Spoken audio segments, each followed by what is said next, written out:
What up, everybody? You are tuned into LIT Radio, LIT Music. I'm your host, Dwayne. With me today, I got a very special guest. Me and this gentleman go back to ciphers on East Third.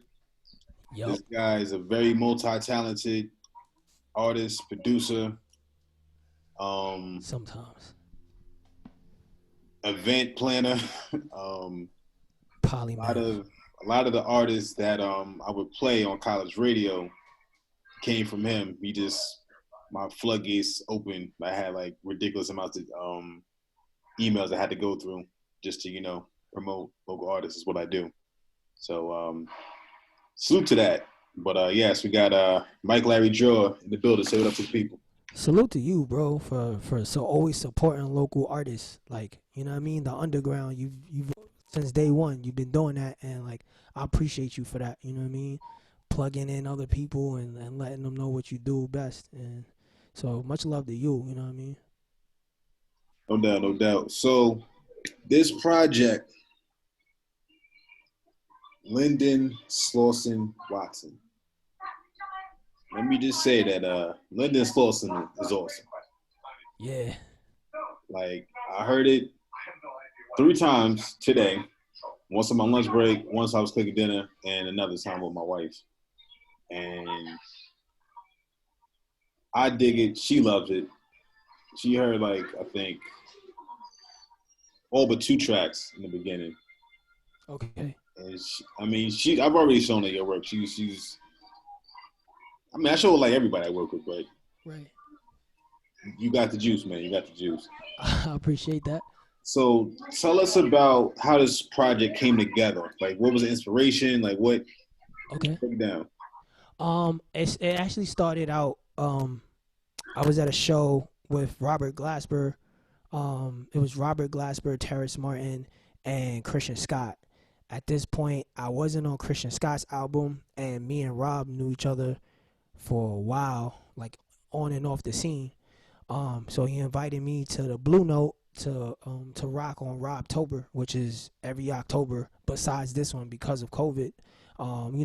Very high ranking legendary artists go to Blue Note and they just jam out. Like, so Anderson .Paak you'll see there. You'll see dude from Power who plays Ghost. You'll see Common pop up, T3. Um, so the list goes on. So I met them there. And then Rob called me up to rock. And I just do my Mike Larry Draw rapping thing. And it caught ear to Christian Scott and Terrace Martin. So Terrace was like, "Oh, all right, you dope. All right, we'll see what's up. We'll work at some point. Sometimes when people say that, you never know. You be like, all right, yeah, okay."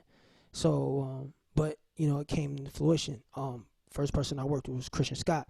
I kept running into Christian Scott in the city in the same exact 3 days he was in the city, for the Robtober joint. So, all right. First time I was like, "Oh, what's up? Cool, let's do something." Second time I was like, "How we run into this into each other?" Got on his album. Then I got that caught wind, and the next time Terrence Martin was in the city, he hit me up and was like, "Yo, come through, spit some bars or whatever the case."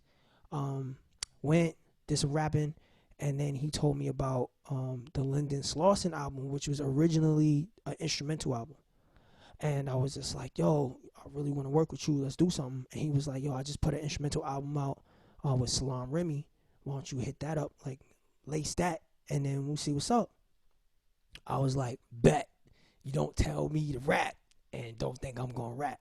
So he gave me the stems, and yeah, the rest was history. I heard each song, and then I just wrote to them joints, however they made me feel.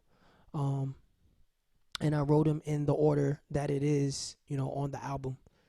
Um, yeah, and that was it. Sent it. They was like, "All right, let's see what's up." And then, I wanted to keep it as original as possible. Didn't change any of the names, and I know it was like, I think it was like Wester Linden. I don't want to butcher the original name, but I know it had Linden and Slauson in it, and I was like, well, I can't change the name of this joint just because I'm rapping to it. So how can I apply what they've already applied? And Linden is where Salam Remy's from. Slauson is exactly the street that Terrace Martin is from. And I'm from Watson Avenue from the Bronx. So I added the Linden, Slauson, Watson. And that's how that came about. That's dope. That's dope. And man, I can't tell you how many artists have just imposed themselves upon like instrumental albums and just did their thing. But to get that blessing, Right. that's dope. Yeah, that's I think that's what made it extra special for me. Just for the simple fact that through my whole, music history, from when I started actually putting out projects, I've never did a mixtape. I've never done any of those things. I've always rapped to my own beats. And, I was um very selective on just calling any project that I do a mixtape because I'm a producer. But the fact that, like you said, like I got the blessing, this is just bigger than a mix. This is not even a mixtape. This is literally a project. So it fit perfect for the lane I was going with, especially that no one's ever heard me do a whole project with someone else producing it. So that was a nice opening to other projects that may come of me just rapping without producing anything. Dope, dope. So let's take a step back here. How did you get into music? Like how did you start? Mm. I was, it's funny. I was always doing music since I was the age of 8. You know what I mean? Like the stereotypical hearing other things, kind of mimicking it. Um, and then my mom and pops kind of split when I was 10. I went to New Jersey. And then I started developing the skill for freestyling because I didn't have anybody to talk to. It actually came through as a coping mechanism, considering the fact that I was the only child. My mom was a single parent, and I was mostly in the house by myself. So like I had no one to actually interact with. So I had to interact with myself in a sense of like self conversation and writing and poetry and things of that nature. That's just like I don't understand how that worked, but it was like a self development through that, which actually literally saved my life because I was actually in like I was kind of a suicidal kid. You know what I mean? Like didn't really talk about it, but like was always thinking about it. Like yo, I just want to like not eat anymore and just fuck it, just die. Or like I hope that my asthma attack started and I just die. Some shit like that. So like through music, I didn't think about stuff like that. I was always just focused on music. That's the start of it. Actually getting into the swing of becoming who I am today, it came hand in hand with art. So I was always an artist. I was always drawing stuff. Hence the Mike Larry draw.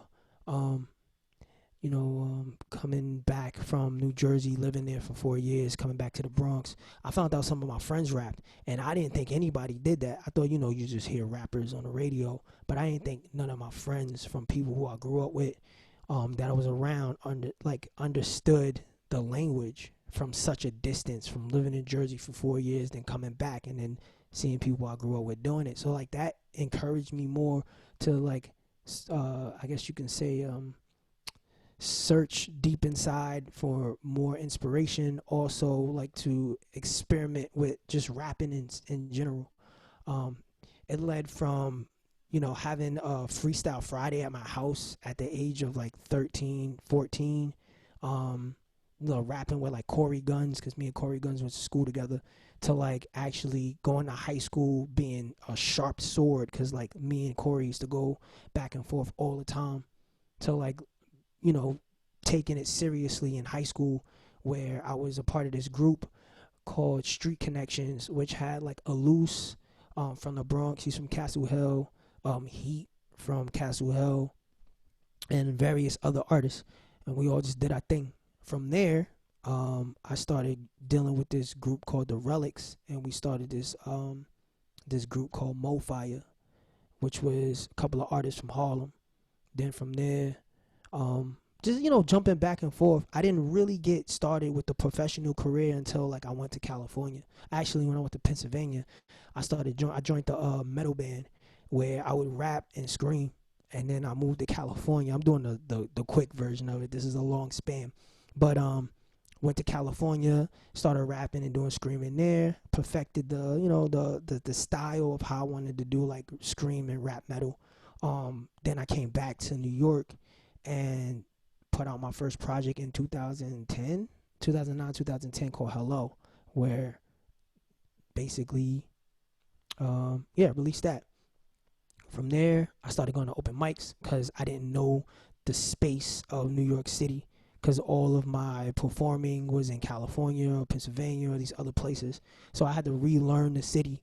So the first place I went to was what was it? The Rapathon, which is the first place I was seen where we rapped literally for 24 hours. Rappers from all over the city would go to Harlem, where the Magic Johnson Theater was or is. Above the Magic Johnson Theater, there was this place where we did the Rapathon for like, I think they did it like for like 5 years. I only did two of them, 2 or 3 of the years. Anyway, found a lot of the rappers that were there from the city, became friends with them, and started going to different scenes like Freestyle Monday. What else was out? Actually, Freestyle Monday was it. Oh, EO Dub was very important. End of the week, which used to happen every Sunday at the Pyramid, which they don't do that anymore. And then what else? And then what else came about? There was so many.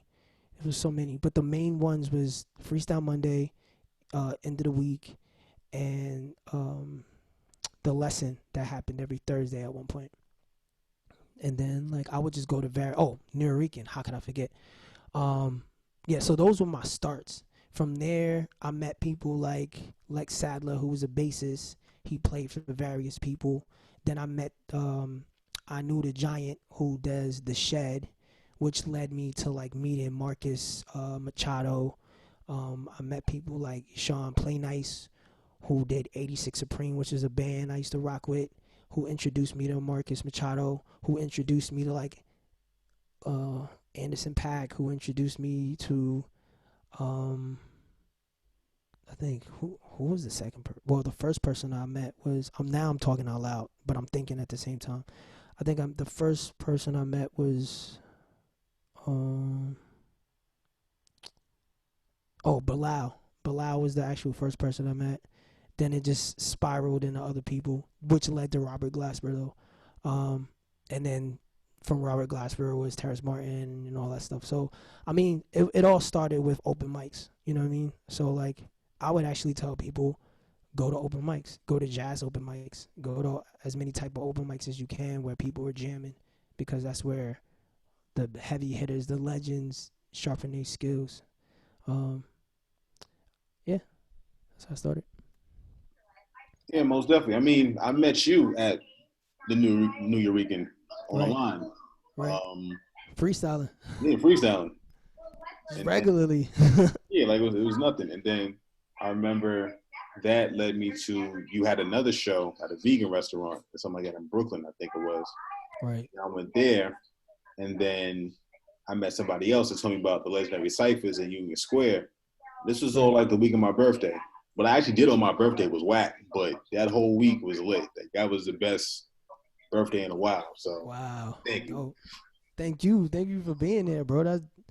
I like energy, bro. Like you always have positive energy. You always have positive energy. So like just being around you, kicking it, hanging, freestyling, that was always fun.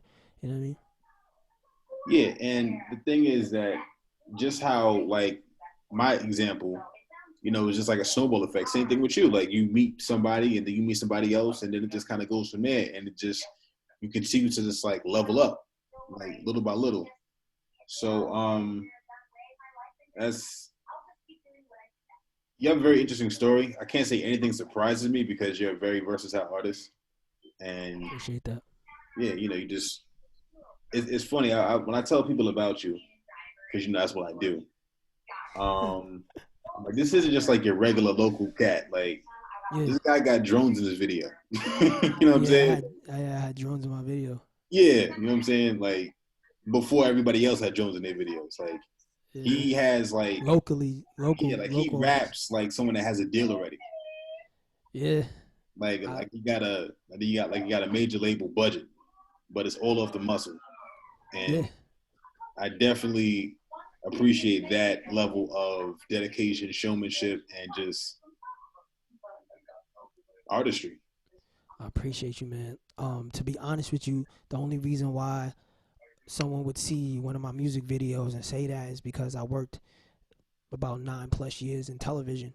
My high school diploma, my high school diploma was a film diploma for high school because I went to high school art and design, so I had a specialized art diploma. Then I went to the College of Westchester and got a multimedia management diploma. And then I went to California where I went to the Art Institute, which supposed to have got my bachelor's diploma. But it didn't work out. I just ended up being in the film television industry. So that's one of the reasons why I always like keep all of my videos as professional as possible. You know what I mean? I strive to make sure that even if it's just me and two other people, it looks like I had 40 people on set with me. You know what I mean? Not to mention like behind the scenes when people don't see me actually rapping, I'm actually directing music videos or editing music videos. So yeah, that's one of the reasons. That's dope. That's dope.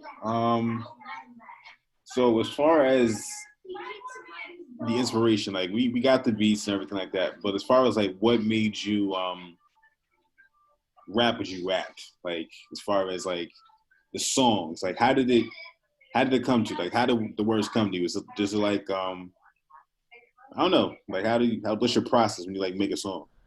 Oh, ooh, that's interesting. Because I was just writing before uh we got on this interview. I'm sure. I feel like the words are already there to a beat.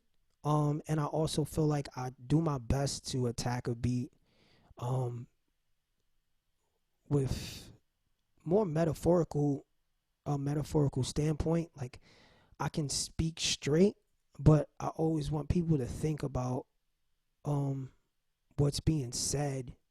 I don't want to say rap in code, but I want someone to think about what's being said and also realize there could be a second and a third meaning to it. You know what I mean? That's important. One of the biggest reasons why I rap with the code is because when I was a kid, my dad didn't want me to rap. He was like, "Nigga, don't rap. If I see you rapping, you gonna get your ass beat, or I'm gonna take your writing away from you. Like I'm just gonna rip up every book you have." Right. You know what I mean? So I started writing in code. I started saying certain things that had 3 or 4 meanings to it. So when he read it and asked me about it, I only tell him one meaning, not the other 2 or 3 meanings. Um, so that was one way. So because of him, I write the way I do. I try to approach things as what else have I not said yet, or if I said it, how can I approach it differently? So I like rapping about cars and stuff. I like rapping about like skateboarding and scooter riding. I like talking about I don't want to say lyrical miracle because I want to be intelligent as much as possible every day 24/7. I don't want to rap about um the same stereotypical thing everybody else is rapping about. Or if I'm gonna say something about what I've been through, I want to say it as abstract and as different as possible. Maybe a different approach. Instead of talking about gunfights, what's the other angle? What about the person who was there? How are they feeling? You know what I mean? Like, why was that not a good thing? You know what I mean? Or if it was a thing of aggression, why? Why were they even having a gunfight?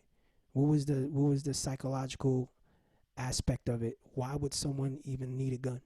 You know what I mean? I want to talk about that if I'm gonna talk about the you know what I mean, that gangster shit. But why? You know what I mean? Why do people live like that?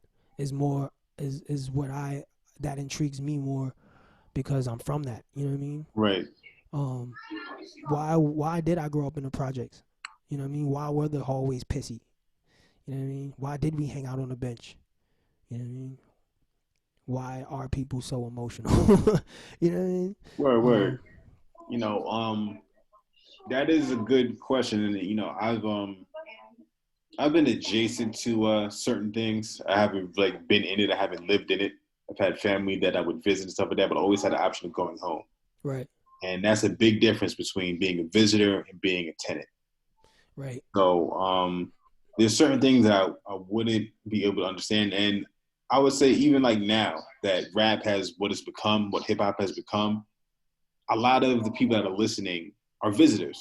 They're Right. visitors, and you're giving them a pass to walk through your hood. Right. Well, through lyrics, Yes, through lyrics, metaphorically, of course. metaphorically, yeah, you get the Yeah, pass. don't just be walking around the Bronx. Like, I never Yeah, go to nah, the Bronx don't. as a If you, destination. if you gotta have a guide through the Mm-hmm. Bronx. I'm not trying to say like any corner you're gonna get robbed, but like there's a cultural difference between the Bronx and every other borough. Big There facts. is a big difference. Like you can feel the difference. Like a Bronx dude can tell you like it's any Bronx dude. Ask them, they're gonna be like it's just different. You know what I mean? Like this is the place of birth of hip hop. Like if you go in any of those blocks, you can't just go there. You gotta know somebody there. You know what I mean? You gotta ask for permission in certain places because if they don't know you, I mean that obviously in any hood, if they don't know you, they're gonna be like, "Who are you?" But it's just different because even the places where it's like, "Oh, this is nice," you can turn around and be like, "What just happened?" Right. You know what I mean? So, but yeah, I on the contrary, the Bronx is such an amazing place. It has so much culture. It has so much vibrant people. Um, every aspect of the Bronx is different. Um, at one point, there were certain places you don't even living in the Bronx, you just don't supposed to go because you're not from that part. Mm-hmm. But as things develop, like just going to those places and seeing the same type of culture or seeing it just a little bit differently, it lights you up and it gives you a different perspective of why it's important. The Bronx is so important. Um, but yeah, man, that's how I write. No doubt, no doubt. I'm about to go through some my favorite tracks, but before I do that, actually, no, let me go through my favorite tracks. Okay. Um, Chicken Waffles Baptist Church. That joint is fire, man. Good looks. Good looks. Good looks. Um, my wife loves Dap Dap. Dab that, yeah. Dab is fire. Um, Nautical Mile. Okay. Um, which is a it's a nice little party attraction. And Yeah, party rah rah kind of vibe, but still talks about hood stuff. right, right. So where? I'm trying to think. What was your energy when you came into that one? Like, tell me the story. For Nautical Mile or Yeah. Dap Dap? Nautical Nah, Mile. Nautical Mile. Um, honestly, like it felt like a Bronx joint. It felt like something that I wouldn't have heard at a house party. However, it felt like the inner Swiss. I felt like Swiss would have been on something like that. Cause it kind of reminds me of I'm on my New York shit, just a different kind of swing to it though. Right, But right. so like I don't want to say I was trying to embody my inner Swiss, but like introduction wise, I felt like it was kind of an inner Swiss. And then, kind of go into where I was from because I didn't talk about where I was from the whole project. So, I wanted to tell people where I was from, the kind of vibes that you would get growing up. I love where I'm from, even though shit be happening. Um, dealing with cops, dealing with, growing up with anger and learning how to fight with your homies, but, all types of other stuff. But my main objective was to keep it bouncy so people can enjoy it, but also understand that life was I could enjoy my life, but I still had to deal with certain things. So Right. it's kind of like an eerie, ironic moment because it's like, yo, I'm really enjoying this, but what he's talking about is it's kind of crazy. Like, Yeah. you know what I I mean? would say that when it comes to people and who are from notorious neighborhoods, it's almost like your your relative with a drug problem or he's abusive or whatever it is. It's like Yeah, I know there's good intention there. This is a very toxic situation, but nobody outside of this house better talk about it. right, Like, despite what this is, it is what it is. right, So every lesson that I've learned from this, every night that I had to cry, every fight that I had to fight in the street, whatever it was, is all part of what makes me who I am today. And I'll never, you just have like, it's almost like a badge of honor. And Yeah, that's why. it definitely is. Like even the Miss Hillis part, like Miss Hillis was a lady who babysat me when I was just telling, you know what I mean? That part, Mhm. like that's a real person. That was like there was a lady who lived on the fourth floor when my mom went to work and my pops was at work or whatever. She was the one who babysat me during the summertime, and I couldn't go. I wasn't allowed to go outside Right. because a my parents probably thought I didn't know how to act, so I didn't go outside. But then when I did go outside, I didn't know how to act because I was always inside. You know what I'm Right. saying? So like I had a lot of like built up aggression at times, um, which was a thing that was part of it. And then having friends saying, "Well, yo, nigga, you never go outside. You can't never come outside." Like you know what I mean? Like that's I don't know, but that was a badge of honor because that just made me as a young kid an aggressive person, and in the hood, like being aggressive and being a man and being like alpha male type, like that'll get you your stripes. Like he's a real one. Like he ain't afraid of anything. You know what I mean? So we hanging out with him. That was kind of a vibe too. So um, yeah, definitely a badge of honor. You know what I mean?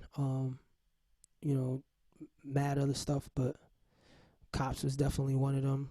Um, I remember once being outside, just hanging out, like literally hanging out, and cops like just literally pull up in a paddy wagon. In a way, like no other place in the world, I don't think happens like that besides hoods. Like people who live in the suburbs wouldn't understand how a paddy wagon just roll up to you where you live at in your own personal building on both sides, because there's two exits, and they come up on you and harass you in a way like you're doing something wrong. You know what I'm saying? And like that in itself was like a damn. Well, I ain't doing nothing. But while I'm getting harassed, I might as well, you know what I mean? I'm give you a reason to harass me if you're gonna harass me, kind of ordeal. Um, so yeah, that's kind of the vibe. You hit the nail on the head though. I kind of gave you the PC version of it at first, but yeah, Yeah, like, and you're definitely right about the cops in the hoods because it's just in a lot of ways they're energy vampires. In Long Island where I was at, it's not necessarily. I mean, there are certain neighborhoods, but there's also like just blocks that you just don't go on. right. And I was picking up somebody on a block that you're not supposed to go on. He's about to go out for the night. This was a this was a hot nigga. I Oh, mean, he's a hot boy. he ran out. He ran out the house like with no shirt on, putting his shirt on to get in the car. One of those Oh, kind of people. You know what I oh, mean? he okay. Yeah, yeah, yeah.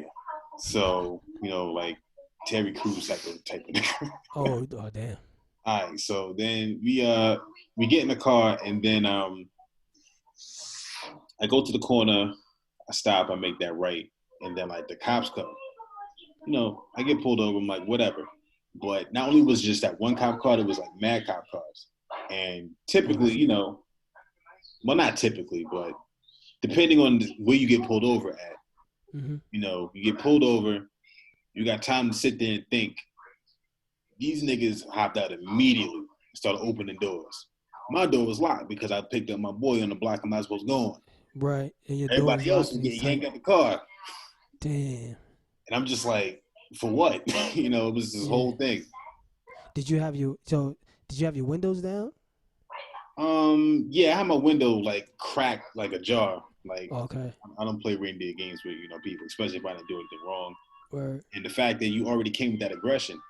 And the thing is, like, what people need to realize, not even just with situations with police officers, but just in situations in hostile environments, period, is the energy that you come with is the energy that's going to be returned to you. Right. If you come starting with the smoke, you're going to get the smoke. Right. If you try to de-escalate the situation, you might throw somebody off. So, Right. I was always made sure that I always kept my level head in those kind of situations. But Word. yeah, that's just it is what it is. Yeah. Moving Nah. forward, I'm not Yeah. supposed to talk about me. This your interview. I was about to. Dab I was dab. about to elaborate. Like, oh yeah. So how are you feeling now? Yeah. So dab dab. What's the story behind that one? Well, that was kind of just one of those vibes where I just wanted to talk about driving with a nice lady. You know what I mean? It's kind of a car song, as well as just kind of paying homage to a good relationship. You know what I mean? Doesn't matter who it is in a relationship. You want to just pay respects to your significant other. So that's what that was about. It wasn't even trying to be like, I'm trying to do this and do that with you type vibe. It was more like explaining, just, writing, kind of painting a picture of where we going. You know what I mean? Driving a car with a nice lady on the side. Um, but yeah, I mean that's the like the shorter version of it. You know what I mean? Like going more in depth, it would be more about what a good relationship would be, in a sense of like the Bonnie and Clyde vibe. You Right. know what I mean? The ride or die chick, and how I would properly treat her. You know what I mean? I'll meet her, I'll greet her with a dap to the lip. You know what I mean? Like, Hmm. um, but yeah. That's basically that. And I believe I'm pronouncing this right. Lychee Unlimited. Lychee Unlimited. Yeah, Lychee Unlimited. What's the Lychee deal with that Unlimited. one? Um, I mean, Lychee Unlimited once again is another kind of track about a lady. You know what I mean? And our night. Um, it doesn't matter like the person. It's just a matter of a good night. You know what I mean? Um, what else? Let me see. Um, yeah, like how I met her. Um, the kind of vibe that she would have. So like, you know what I mean? Having a. I remember one time like just having a. Sorry, I'm like all over the place mentally. I'm like painting a picture of the words at the same time, but like having a stone around my neck and someone asking like what is it, you know what I mean, explaining that. So it's kind of explaining who I am as a person and spirituality.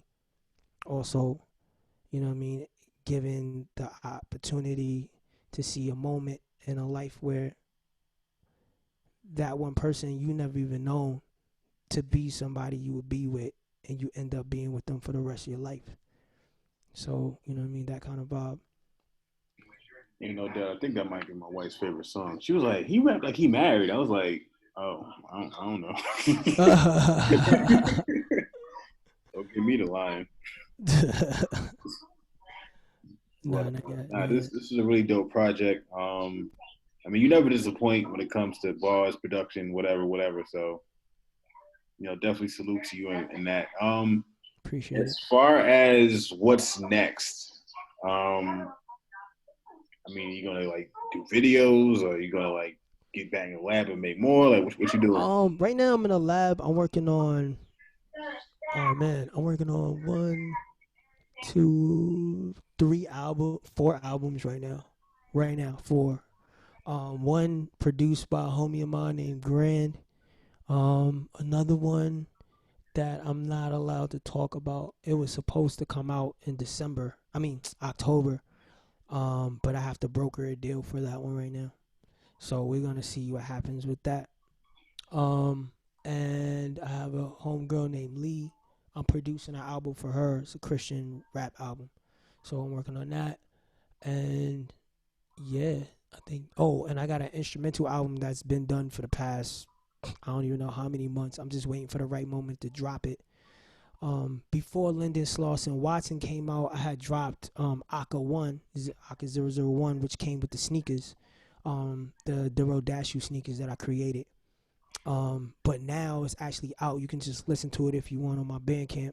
If you want to just purchase the project, you can. Originally, it only came with the sneakers, so. But I'm not trying to be too stingy with it. I want people to be able to hear it. Some people are not um able to purchase the sneakers yet because of COVID and things of that nature, and I don't want to hold out too long. So yeah, just be able to listen to all those projects. But yeah, I got some things in the works. Got my little Yeah, board very over busy here. man.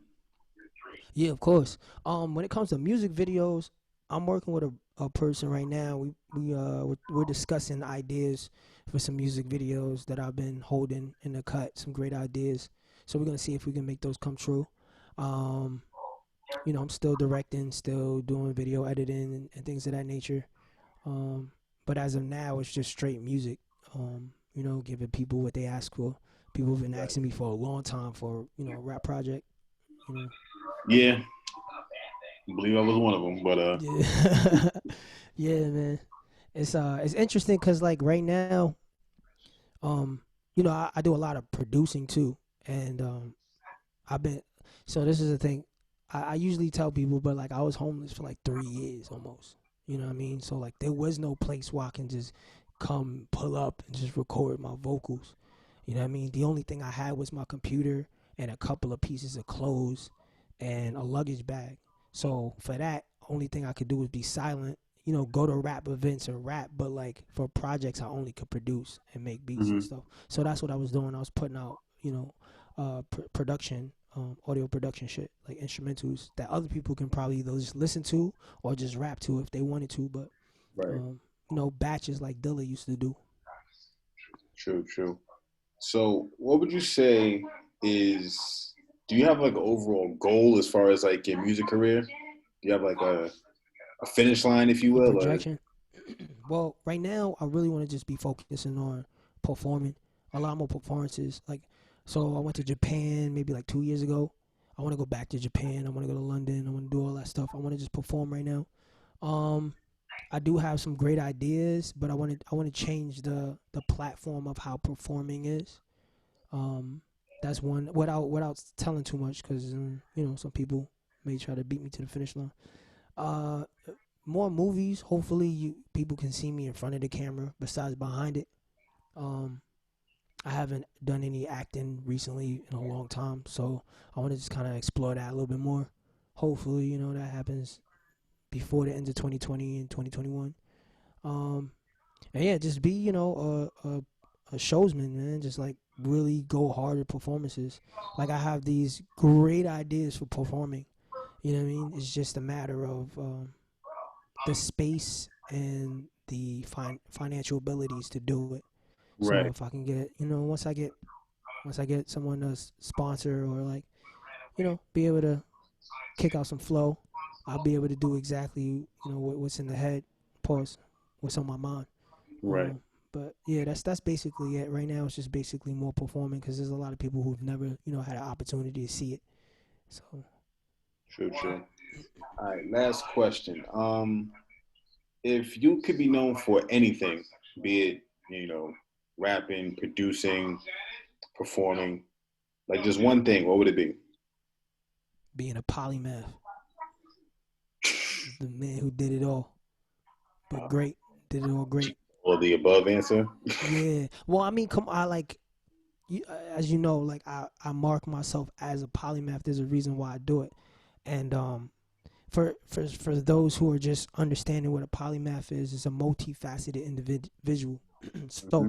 some of the people who are polymaths, but they don't call themselves that, like Tyler the Creator is a polymath, Dr. Dre is a polymath, Kanye West would be known as a polymath because he does music, engineering, he does fashion, he does this, that, and the third. People who do multifaceted things at a great level is a polymath.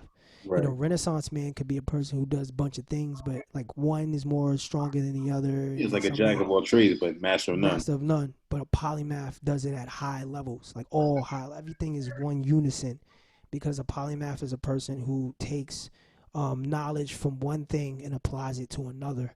So it is no real like he does this, but he kind of does that. It's like he's doing this because of his trait and his personality. It's always your personality that's being applied to each thing. So that's why I call myself a polymath. And at this moment, if I have to give an answer, I would say right now music is the thing that I'm focused on right now. I kind of fell back